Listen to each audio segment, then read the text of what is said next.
Welcome to Mina Magic World. خرگوش شہزادی ایک سنسنیخیز شاہی داستان۔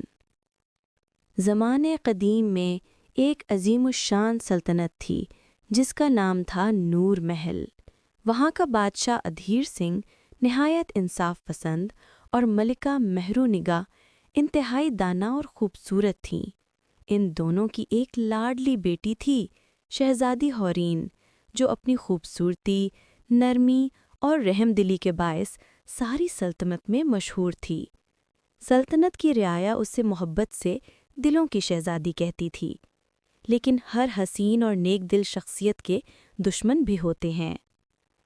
جادوگرنی زہرینہ کا حسد۔ محل سے کچھ فاصلے پر ایک گہرا تاریک جنگل تھا جس پر جادوگرنی زہرینہ کا قبضہ تھا۔ زہرینہ کے پاس طاقتور جادوئی قوتیں تھیں، مگر وہ اپنی کڑوی شکل اور خوفناک آواز کی وجہ سے ہمیشہ تنہا رہی۔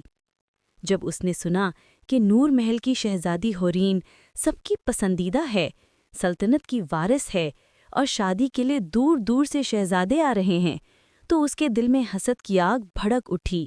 وہ بولی، اگر میں خوبصورت نہیں تو یہ لڑکی بھی آرام سے نہیں رہے گی۔ ایک رات جب شہزادی حورین اپنے محل کے باغ میں چاندنی سے کھیل رہی تھی، اچانک سرد ہوائیں چلنے لگیں، درخت کانپنے لگے، چراغ بجھ گئے، زہرینہ دھوئیں کے بادل سے نمودار ہوئی۔ حورین گھبرا گئی، تم کون ہو؟ جادوگرنی زہرینہ نے شیطانی ہنسی کے ساتھ کہا، میں تمہاری خوشیاں چھیننے آئی ہوں، اور اپنے ہاتھ میں پکڑی سیاہ چھڑی گھمائی۔ اگلے ہی لمحے روشن چاندنی ماند پڑ گئی اور ایک خوفناک روشنی نے شہزادی کو گھیر لیا۔ جب روشنی ختم ہوئی، شہزادی حورین ایک ننھے سفید خرگوش میں تبدیل ہو چکی تھی۔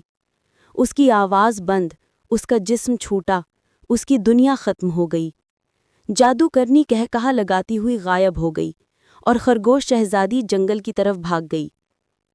محل میں کہرام۔ صبح جب ملکہ محل میں اپنی بیٹی کے کمرے میں گئی تو بستر خالی تھا۔ باپ بادشاہ ادھیر سنگھ نے پورے محل کو ہلا کر رکھ دیا۔ ڈھول بجے، سپاہی دوڑے، پورے شہر میں اعلان ہوا، شہزادی گم ہو گئی ہے۔ رعایا محل کے باہر جمع ہو گئی، ہر آنکھ اشک بار تھی۔ بادشاہ نے اعلان کیا، جو شہزادی کو ڈھونڈ کر لائے گا اسے آدھی سلطنت اور شہزادی کا ہاتھ دیا جائے گا۔ ادھر شہزادی اب ایک ننھا خرگوش جنگل میں پھٹک رہی تھی۔ وہ رونے کی کوشش کرتی مگر آواز نہ نکلتی۔ پھول، پتے، جانور اس کے آس پاس دیکھتے رہے۔ آخرکار وہ جنگل کی بادشاہ شیر بہادر تک پہنچ گئی۔ شیر بہادر نے اس کی آنکھوں میں خوف اور درد دیکھا اور فوراً سمجھ گیا کہ یہ کوئی عام خرگوش نہیں۔ وہ بولا، ڈرو نہیں ننھی جان، میں تمہاری حفاظت کروں گا۔ شیر بادشاہ نے اپنی فوج، ہرن فوجدار، بندر سپاہ سالار، الو مشیر، سب کو بلا کر کہا، آج سے یہ خرگوش میری حفاظت میں ہے۔ جادوگرنی کا دوسرا منصوبہ۔ دوسری طرف زہرینہ نے سوچا، اگر شہزادی کو مارنے کا موقع نہ ملا تو میں شہزادے کو بھی اپنے جال میں پھنسا لوں گی۔ اس نے خود کو ایک حسین لڑکی کا روپ دیا اور نور محل کی طرف بڑھ گئی تاکہ شہزادی کی جگہ محل کی وارث بن سکے۔ لیکن تقدیر کچھ اور چاہتی تھی۔ شہزادہ فریاد کی آمد۔ انہی دنوں پڑوسی سلطنت کا بہادر شہزادہ فریاد شہزادی سے رشتہ کرنے نور محل آیا تھا۔ شہزادی کے غائب ہونے کی خبر سن کر وہ دل سے افسردہ ہو گیا۔ وہ بولا، میں اس دنیا کی ہر راہ چھان ماروں گا، میں اسے ڈھونڈ کر واپس لاؤں گا۔ بادشاہ نے اس کی بہادری دیکھ کر اپنے خصوصی حفاظتی دستے اس کے ساتھ کر دیے۔ شہزادہ فریاد کئی دنوں تک گھنے جنگلوں میں شہزادی کو تلاش کرتا رہا۔ آخرکار ایک دن وہ شیر بہادر کے علاقے میں پہنچا۔ شیر بہادر نے راستہ روکا، یہ میرا جنگل ہے۔ شہزادہ بولا، میں صرف اپنی گمشدہ شہزادی کی تلاش میں ہوں۔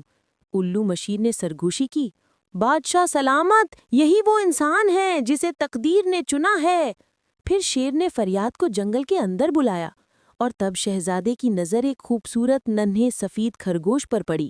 خرگوش کی آنکھوں میں وہی معصومیت تھی، وہی چمک جس کی کہانیاں شہزادے نے سنی تھیں۔ پھر جنگل کی پری نمودار ہوئی اور بولی، یہ کوئی عام خرگوش نہیں، یہ تمہاری شہزادی حورین ہے۔ شہزادہ حیرت سے گھٹنے ٹیک کر بیٹھ گیا۔ خرگوش نے آہستہ سے اپنا ننھا سر اس کے ہاتھ پر رکھا۔ جادو توڑنے کا واحد طریقہ۔ جنگل کی پری نے بتایا، جادوگرنی زہرینا کا جادو تب ٹوٹے گا جب کوئی سچا دل والا خطرہ مول لے کر اس سے لڑے گا۔ شہزادے نے بغیر سوچے کہا، میں لڑوں گا۔